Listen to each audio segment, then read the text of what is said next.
I don't think you ever decide you're going to be a designer. It's one of those things that just you find yourself designing.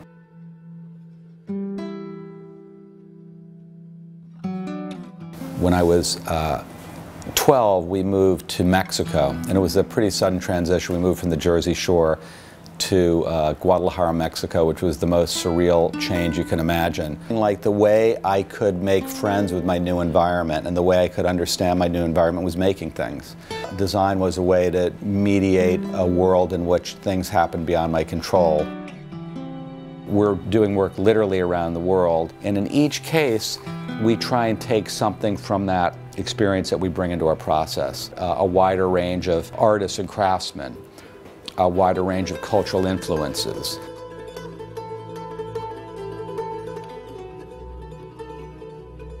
I don't believe that our design, my design approach, would be the same without having moved to Mexico when I did, for several specific reasons. Cultural, certainly, but also quality of light.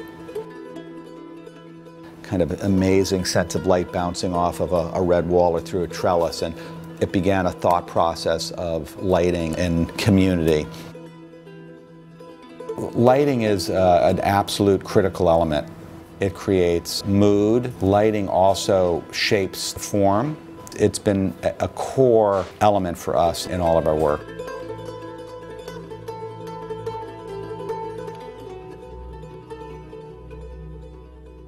There are certain key pieces of the process that are important to me.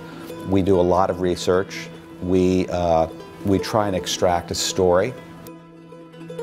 In a building, you have to, or in a fabric, or in a piece of furniture, what's fascinating is to create that backstory.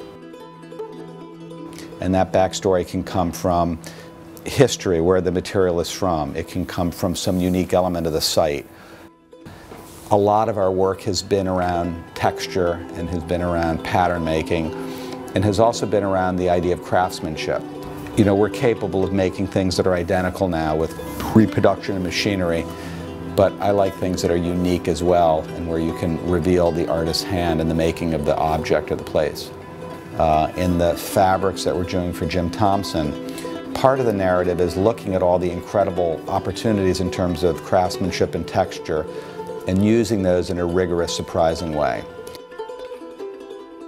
Theater and architecture have always been intermingled. In the last 15 years, I've been lucky enough to do work in the theater that in some ways is like a little research laboratory.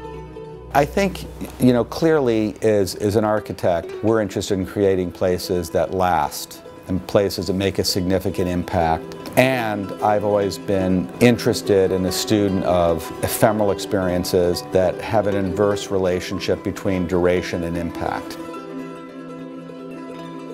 Experiences in buildings and environments can be markers in our life that create deep, deep memories that go well beyond the core and shell of the building.